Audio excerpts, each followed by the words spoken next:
Well, good morning from the Hill. This is the Hill Homestead. Thank you for tuning in again. I'm very, very grateful for anybody that tunes in to listen to me ramble, as my buddy calls it. We are in the leadership series, so that's our topic. However, after the first video, I wanted to take an opportunity to do, let's call this a public service announcement, for lack of a better phrase. Uh, I talked about a leader being more than what Webster calls it, and I wanted to expand on that just a bit and point out that many of us are leaders every day in our lives. Maybe, perhaps not with your vocation. Fathers are definitely leaders of their families. Mothers are definitely leaders of their families. You could be a leader at your church. You could be a Sunday school teacher. You could be a deacon, many other positions.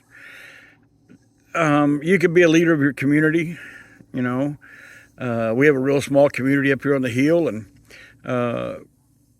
I've sometimes been called the leader of the group up here. So leaders, to be a leader and to have a leader mindset, there's no cue to how many employees you have to have, or what your vocation is, or even what you're leading. So a leader is a very, very all-encompassing word. And this encompassing word is in a mindset. A leader has to have a mindset of being a leader. So even if you are not, or never plan on, being a leader of people, that doesn't mean that you should not and could not carry yourself with a leader mindset. For instance, when you walk, as I explained in the previous video, when you walk with a purpose and an air of, dare I say, importance, and you carry yourself where when you come and contact with people, they think the opinion that you have some importance about you just because of your stature, the way you carry yourself. And there's nothing wrong with that. You'd be surprised how many doors it'll open for you in talking to lawyers, doctors, librarians, any business that you go into where you're talking to someone, even as a customer. When you have that air about you and you have that leader mindset, you can get to the point a lot quicker. They're going to take you a lot more serious without proof, because people read that body language that says, I've got something important to say. All too often in our world today, especially with the so-called people that's leading this country, if you want to call it that, some of the stuff comes out of their mouths just absolutely amazes me. And, and they're supposedly true leaders. So it does matter what comes out of your mouth. There's no question about that. However, the mark of the attitude and the mark of the stature that you use when you deal with people can be really beneficial to you with a leadership mindset. Now, a leadership mindset has nothing to do with being haughty, arrogant. It has nothing to do with thinking you're special, although you probably are. If you're watching me, you're special to me. It has nothing to do with those negative connotations. A leader mindset can open doors for you easier than than without. If you go to talk to somebody and your demeanor indicates you have your hat in your hand, they start dismissing you immediately. However, you take a pass at them with that leadership mentality and that leadership mind space, it's a little harder to just blow you off. Even if they have the thought of, I don't have time to deal with this, it's going to give them just enough pause for you to get your foot in the door. So use the leadership mindset in your everyday walk of life. Here's something I tell everybody that I've ever trained to be a leader.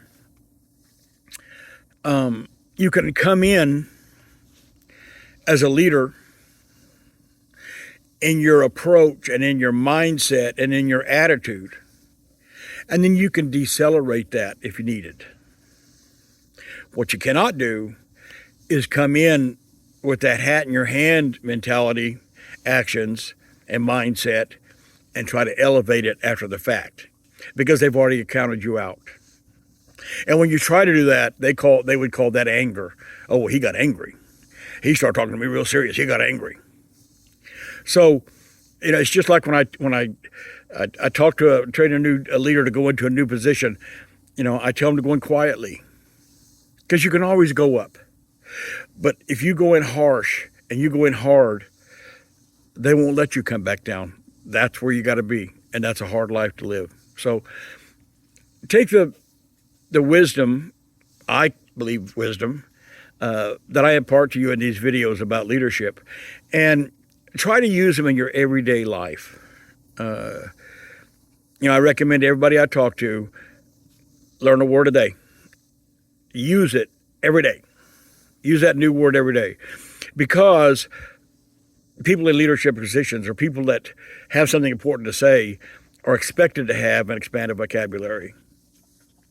And it really does make a big difference. I can tell you from my own experience, you'll get more attention to what you're saying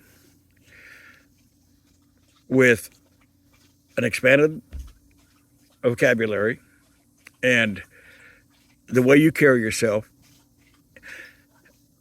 Someone that comes up to anybody, I don't care who it is, and by their demeanor, you could tell that they don't think what they have to say is important, and so therefore chances are they're not important, and you probably won't want to hear what I have to say.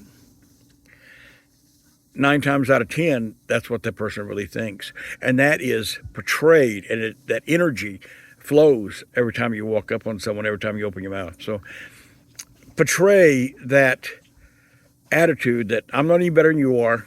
That's not what I'm trying to say. Probably no smarter. But I'm sure of myself. I'm sure of what I have to say. And what I have to say is important to me. And if you'll give me a minute, I think you'll see it could be important to you too. That type of a approach makes it easy for someone to listen to you and give you your due. I know for a fact that all of this sounds cockeyed. I know it. It sounded cockeyed to me when I was learning it. People I've taught this leadership to over the years have told me in the beginning, I thought you were full of it. It's cockeyed. But I assure you, it's not. You think back in your past, everybody that you talked to, everybody you dealt with in a business or in your personal life, you made a quick judgment if what they were saying was worthwhile or not. You made that quick judgment. And it was probably by their demeanor. It's probably by the self-worth that they portrayed. One thing about a leader, they always portray, or a good leader anyway, they always portray good that they think good of themselves.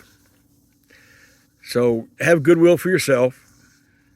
That'll translate to other people. And as a father, a mother, use these leadership tips on raising your children and leading your family.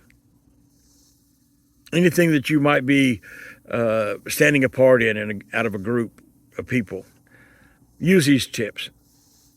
I promise you, in the long run, you will never be disappointed because they're important, you're important, and you just have to make sure that everybody that listens to you feels that what you have to say is important. So that's it. Little PSA from the Hill, for what it's worth, department, I guess. Stay tuned for the next videos and leave me a comment. I would love it. Hit that like button or dislike, either one. But if you hit that dislike button, do me a favor. Tell me what I did wrong, because I need improvement. I'm still growing. I'm only 70. I got a lot of growing to do. I got a lot of learning to do. So if you hit that dislike button, give us both the respect of telling me why, so that I can either respond and tell you my thought patterns behind it, or I can use it to improve. And if I do use it to change something, I think, you'll be the first to know, my friend. I promise you that. So from the Hill, you have a great day. Goodbye.